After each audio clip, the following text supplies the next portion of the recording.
कहानी ययाति पुत्री माधवी की नारी के यौन शोषण की एक पौराणिक कथा। Welcome to my YouTube channel Gyan Sagar. ज्ञान सागर में आपका बहुत बहुत स्वागत है। ज्ञान सागर को सब्सक्राइब करने के लिए ज्ञान सागर 602 पर सब्सक्राइब करें।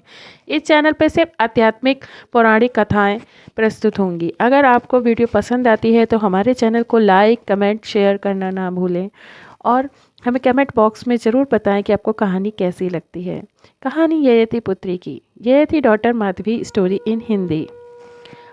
आज की पौराणिक कहानी है नहुष कुल में उत्पन्न चंद्रवंश के 5वें राजा ययाति की पुत्री माधवी की। इस कथा का वर्णन महाभारत के उद्योग पर्व के 106वें अध्याय से 123वें अध्याय में आता है। माधवी थी तो राजा पुत्री, पर उनके पिता ययाति ने उसे इसलिए गालव ऋषि को सौंप दिया था ताकि वो उसे अन्य राजाओं को सौंपकर अपने गुरु विश्वामित्र को गुरु दक्षिणा में देने के लिए 800 श्वेतवर्णी अश्व प्राप्त कर सके। गालव ऋषि ने उसे 3 राजा और अंत में अपने गुरु विश्वामित्र को सौंपा। आइए कथा विस्तार से जानते हैं। गालव ऋषि विश्वामित्र के बड़े प्रिय शिष्य थे। जब उनका अध्ययन पूर्ण हुआ तो नियमानुसार गुरु से दीक्षा लेकर गृहस्थ आश्रम में प्रविष्ट होने की अनुमति लेकर अवसर उपस्थित हुआ। गालव ने सोचा यही अवसर है जबकि गुरु के प्रति मैं अपनी अपार भक्ति एवं श्रद्धा का कुछ परिचय दे सकूंगा। उन्होंने निश्चय किया कि अपनी शक्ति के अनुसार कोई न कोई गुरु दक्षिणा देकर ही आश्रम से विदा लेंगे। किंतु उनके गुरु विश्वामित्र से गालव की स्थिति छिपी नहीं थी। फलतः गालव के अनेक अनुरोधों एवं दुराग्रहों को क्षमा उन्होंने गृहस्थ आश्रम में प्रविष्ट होने की ही अनुमति प्रदान की। किंतु गालव भी अपने निश्चय के प्रति अविचल थे। उनको यह कदापि स्वीकार नहीं था कि गुरु को कोई दक्षिणा दिए बिना ही वे आश्रम से विदा लें। वे अपने निश्चय पर डटे रह गए और विश्वामित्र के बहुत कुछ समझाने बुझाने पर अंत तक यही कहते रहे, गुरुदेव मेरी विद्या तब तक फलवती नहीं हो सकेगी जब तक मैं आपको कोई दक्षिणा नहीं दे देता। विश्वामित्र का सहज छात्र तेज गालव के इस दुराग्रह पर उदित हो उठा। अकिचन और युवक ब्राह्मण पुत्र की यह दृष्टता उन्हें मर्म भेदनी सी लगी। जो उन्हें यह आज अपनी दक्षिणा का पात्र समझ रहा है, उन्हें यह स्मरण करने की आवश्यकता नहीं थी कि वह राजा के पुत्र थे। सम्राटोचित वैभव विलास को पैरों तले ठुकराने वाले को एक भिखारी का बालक दक्षिणा देना चाहता है, यह कैसी विडंबना है। विश्वामित्र विचलित हो उठे। उनका धैर्य समाप्त हो गया। गालव के इस हठ एवं अभिमान ने उनके विवेक और संयम को जागृत कर दिया। अपार क्रोध से विकलित वाणी में उन्होंने गालव की तर्जित करते हुए कहा,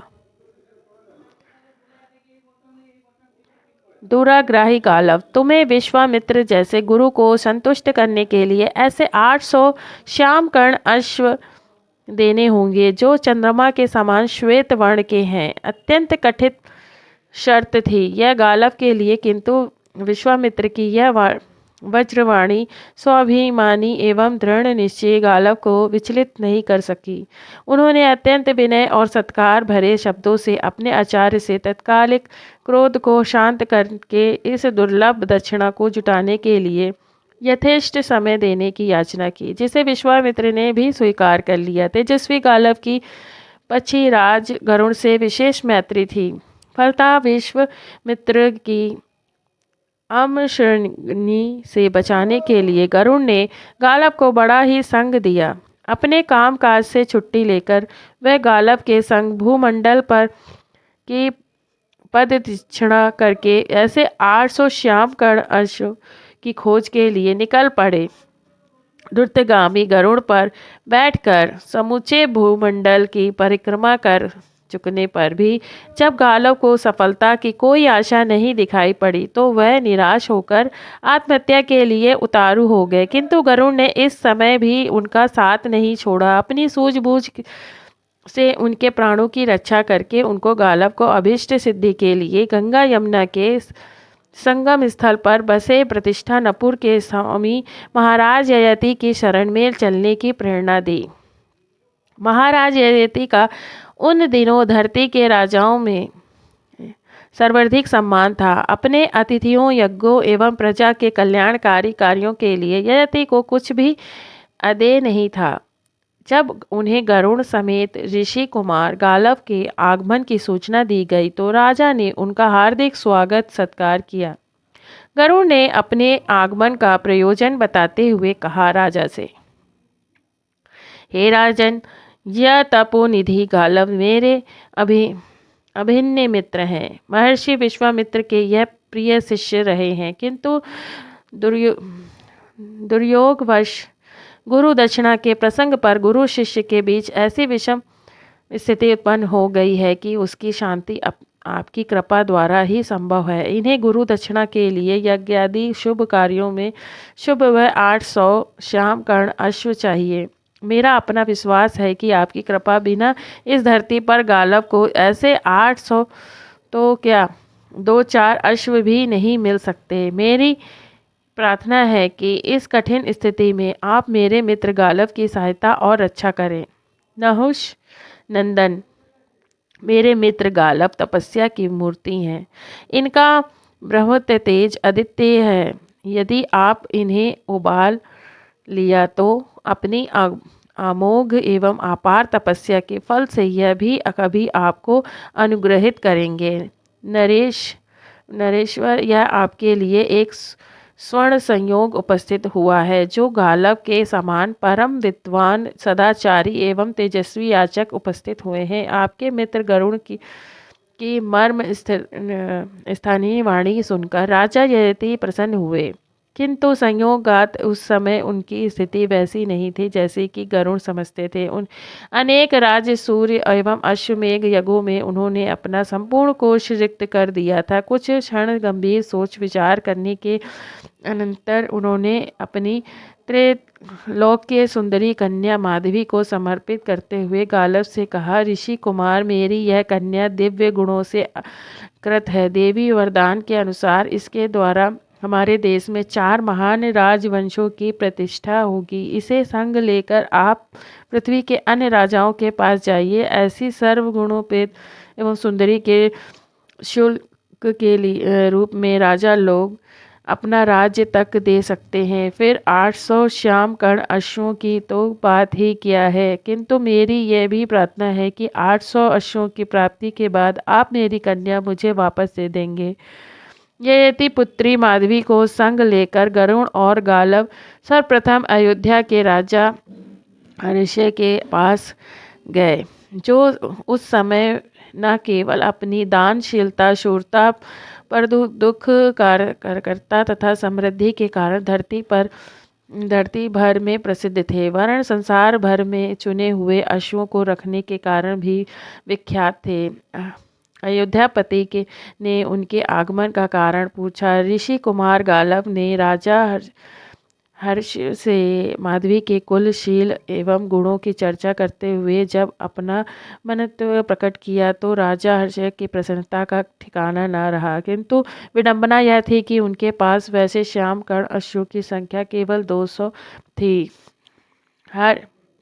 हर्ष ने अपनी असमर्थता प्रकट करते हुए गालव और गरुड़ को यह सुझाव दिया कि आपको मेरे ही समान अन्य राजाओं से भी माधवी के शुल्क के रूप में वैसे श्याम कर्ण अश्वों की प्राप्ति का उपाय करना होगा। मैं अपने 200 अश्वों को देकर माधवी से केवल एक पुत्र उत्पत्ति की प्रार्थना करूंगा। दूसरा कोई चारा न होने के कारण गालव और गरुड़ ने अयोध्यापति हर्ष की बात सुनकर ली।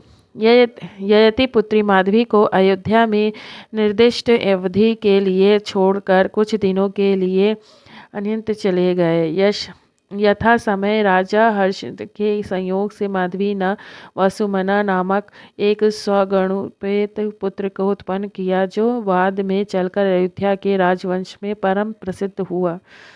तदंतर निश्चित अवधि बीत जाने पर गालव और गरुड़ पुनः अयोध्या वापस आए और माधवी के शुल्क के लिए शुल्क के रूप में प्राप्त उन 200 अश्वों को कुछ दिनों के लिए अयोध्या में ही छोड़कर माधवी के संग पुनः वैसे अश्वों की खोज में चल पड़े। अयोध्या से चलकर गालव और गरुण काशीराज दिवोदास के दरबार में पहुँचे। उनके कीर्ति कौमुद के प्रसार उन दिनों समग्र भूमंडल में हो रहा था। गालव और गरुण के प्रस्ताव करने पर वह भी अपने 200 श्यामकर्ण अश्वों को देकर माधवी जैसी सुंदरी और देवी प्रभायुक्त स्त्री से एक पुत्र प्राप्त करके लोभ स्वयं वरण न कर सके।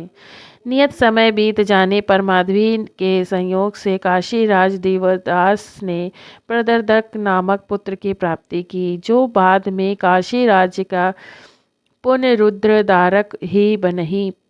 प्रत्युत वंश परमागत शत्रुओं का विघ्न शंक भी हुआ।